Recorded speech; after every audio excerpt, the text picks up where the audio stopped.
Good morning, ma'am, and good morning to all my classmates. I am Sharmaine Cordoba, and I will be the one to continue the next topic. Types of essay that measure complex learning outcomes. Types of essay test item. The first one, restricted response essay items. The second one, extended response essay items. Now let's get to know each one of these two types of essay. Restricted response essay items. Examples of complex learning outcomes that can be measured. Ability to explain cause-effect relationship, describe applications of principles, formulate valid conclusions, enumerate and explain methods and procedure.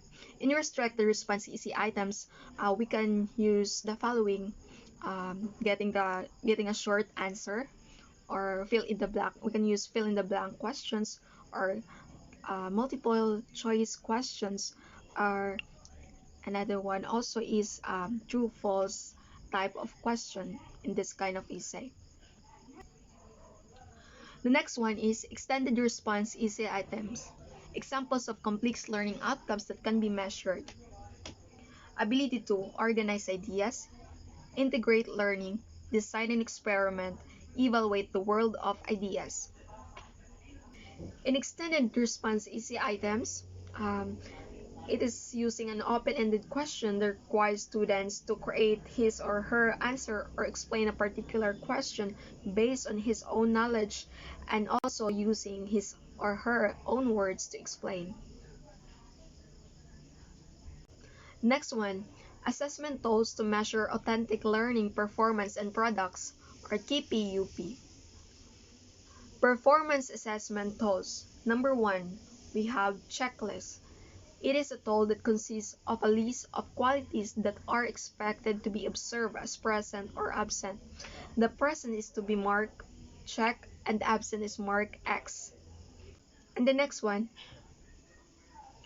rating scale. It is a tool that uses a scale in a number line as a basis to estimate the numerical value of a performance or a product. The value is easier to score if the points are in whole numbers.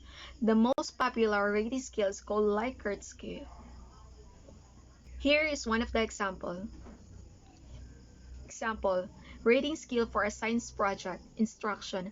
On a scale of 1 to 10, with 1 as the lowest and 10 as the high score, rate the projects on the following elements. Circle the choice of your answer. Number 1, have clear purpose. So, for the student or for whoever will rate the project or the science projects, so they will have just to choose any number here, 1 to 10. The same with the next questions and the third question. So it is one of the example. The next one, rubrics for portfolio. A portfolio is a compilation of the experiences as authentic learning outcomes presented with evidence and reflection. To assess the total learning experiences as presented in a holistic package, an assessment tool called a rubric is utilized.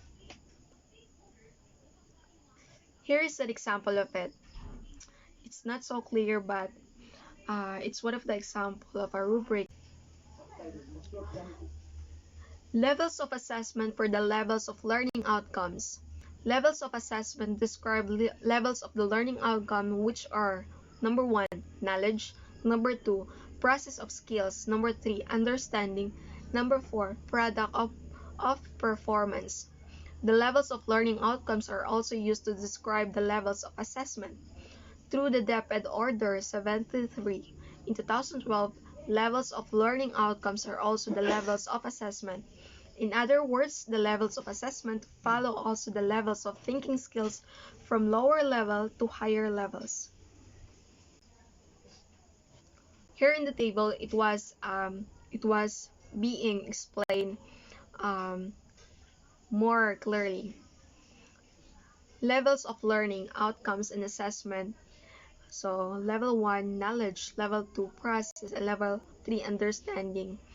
And in level 1, what to test or assess. It is who, what, when, how, why. Also, type of assessment: pencil and paper, non-paper and pencil. and percentage value in assessment is 15%. So in the level 2 process skills, what to test or assess, constructed meaning from knowledge, and type of assessment, pencil and paper, and non-paper and pencil, and the percentage value in assessment is 25%. And in level 3, understanding, explanations, interpretations, applications, empathy, perspective, and self-knowledge, big ideas, principles, and generalization is what to test or assess.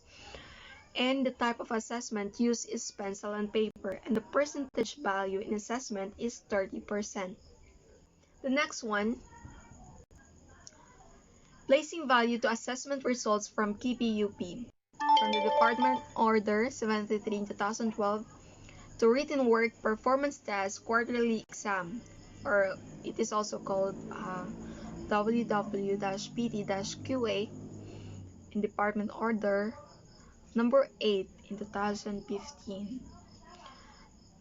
While the KPUP is still utilized in the grading system, however, it has been slightly modified by written work performance test quarterly exam. So a summative assessment, it is composed of written work performance test and quarterly assessment. And here is a table to let us understand it more. Components and also purposes and when it is given. So written work, what is the purpose of this? It is to assess learners' understanding of concept and application of skills in written form. Prepare learners for quarterly assessment. And when it is given at the end of topic or unit. Performance test, it involves in the learning process individually or in collaboration with teammates over a period of time. And number 2, it gives students opportunities to demonstrate and integrate their knowledge, understanding, and skills about topics or lessons learned in a specific real-life situation by performing and or producing evidence of their learning.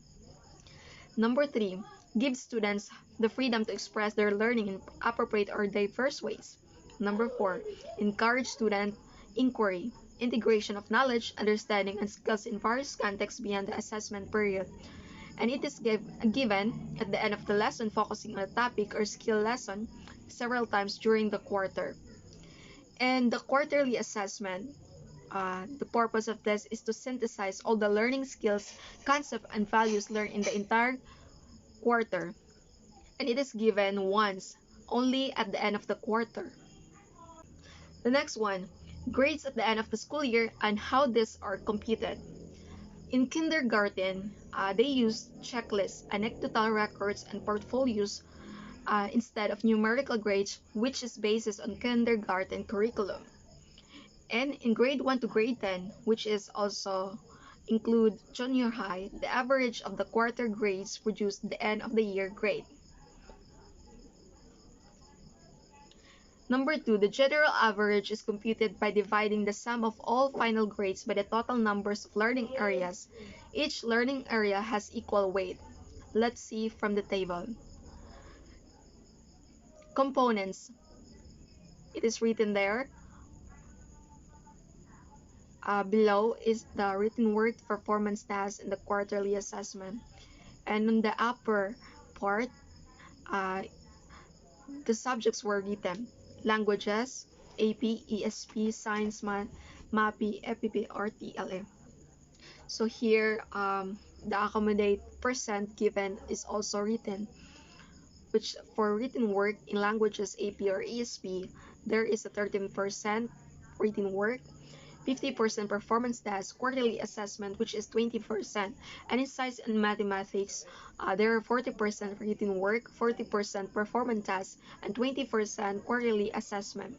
And in MAPI or EPP TLE, there is 20% written work, 60% performance test, and 20% quarterly assessment. And based on this percentage, the students' grades are calculated.